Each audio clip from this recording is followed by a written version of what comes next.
Hi everyone, it's me, Tim. Today I want to talk about seeing the game in the prototype.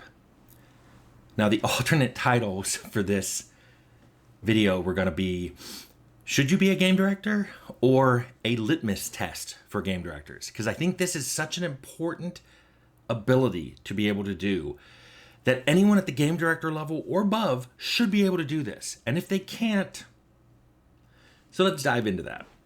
First of all, what's a prototype? A prototype is when, especially when you're making a big game, but I think it helps in all games.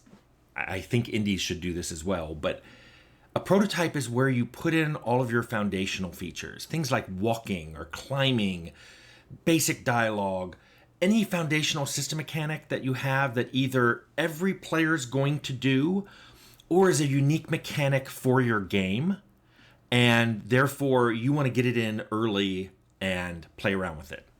And then the prototypes also serve other reasons. They lets level designers lay down a map to get an idea for the size and the flow and how everything's arranged. What the prototype isn't, the prototype is not for art, lighting, user interface. No, those are in there at the barest level of functionality, just enough to let you do those things I just mentioned. I've described what a prototype is in my video on game stages, and I'll put that in the description. I also showed the prototype in the Outer Worlds launch video. I will link that below as well if you want to watch everything about Outer Worlds from its initial prototype through Beautiful Corner and when we shipped, and a peek at the launch party. The reason you make a prototype is the most important part. I mean, I just talked about what was in it, but why are you even making it? A prototype exists purely to test your ideas, substantiated, to see if you should proceed with them and how you should proceed with them. I've mentioned this a lot of times before. No one just sits there and goes, I have an idea for a game and it is sprung perfectly from my brain and will require absolutely no changes. It's this is why you end up with spaghetti code. I talked about this in the spaghetti code video. Weirdly though, in my career, throughout my career, I've noticed that some people absolutely are incapable of making any use of the prototype.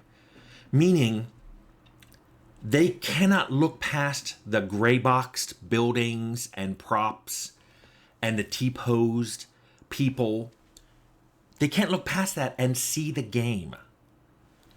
Well, and this is okay if you're not making important decisions, but by the time you reach a lead level and by sure a game director level and higher, you should be able to look at a prototype and imagine the finished game and make important decisions based on that. And yet, there were several times in my career I found myself working with or for someone who was incapable of doing that.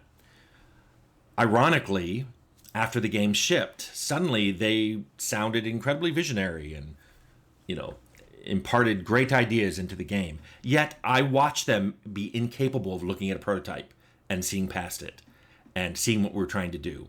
So you get feedback like, this was awful and no one would play something like this and this is amateur hour. These are all feedback quotes I got from prototypes, to the point where one time I had to go into someone's office and go, do you understand what that was? I was trying to show you how a mechanic would work. I don't care what the animation was. I don't care what the other NPCs were T-posed. Why would you even comment on that? It's like we had just had two different meetings in there. Everybody was there to judge mechanics from a prototype, and then you were there thinking we were showing you a beautiful corner or something.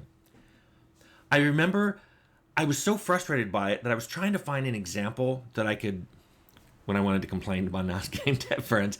And this is purely me wanting to complain to someone who didn't know about game development.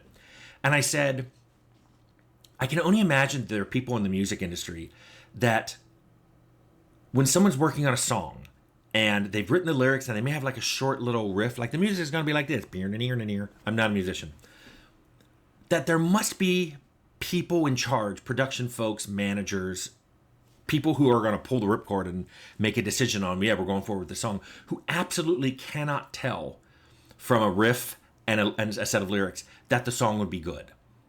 And just to kind of prove this, that it's hard to do, This is the #1 song in 1987, which I picked because that's when I graduated from college. The blonde waitresses take their trays, they spin around, and they cross the floor. They've got moves. You drop your drink and they bring you more. That was the #1 song in 1987. How many of you know what it is? That was Walk Like an Egyptian by the Bangles.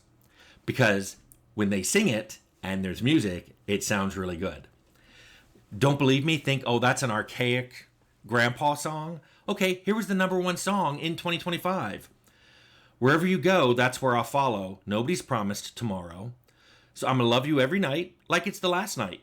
Like it's the last night. Would you hear that? Would you read those lyrics and go, yep, that's the #1 song? But that's Die with a Smile by Bruno Mars and Lady Gaga. #1 song in 2025. I bet you a lot of people can't see lyrics and go, that's a good song. I bet you a lot of people can't hear the main, I keep saying riff because I don't know musical terms, can't hear the main musical thematic element of a song and go, yeah, that's going to be a good song. And if they can't, this isn't a bad thing. If people can't do that, you can't do it. But if you can't, maybe you should not have a very high level position in music production. Maybe you shouldn't make decisions on what artists and what songs get produced or not. Because if you can't do that, maybe there's something wrong with your head and you should step aside and let someone who can do that make those decisions. And that's what I'm saying here. If you can't see a prototype like this and envision a final game like this, then maybe, just maybe, game development leadership is not for you. I've seen people who can't do this, who are in those positions, and they are nothing but a speed bump on the road to making a good game. And unfortunately, these people exist. They've always existed. They exist now. By the way, I'm using examples from Outer Worlds. I obviously don't think it's that because I was the game director. But, well, and Leonard. I shouldn't say Leonard. And Leonard. So I'm using an example because I don't want to show you the examples I'm thinking of, which are both some games I've worked on that ran into massive speed bumps until we were almost done and then suddenly everybody loved it. Or other games where I've talked to game development friends of mine and they've had the same issue. They're like, they had this great idea, they demonstrated it in a prototype, everyone's like, woo. Suddenly, once really good art got done and demonstrated the exact same mechanic, but the person was moving smoothly and the props were pretty, suddenly everybody loved it. And he was like, I get that for most people, but the people I had to get past who are one of the goalposts or one of the, speed bumps that are deliberately put in your way so you can show you know what you're doing, maybe those people shouldn't be in charge of making that decision. Anyway, if you've ever thought about being a game director, I really think that a good test of whether you can do that is, can you look at a prototype and imagine the final game?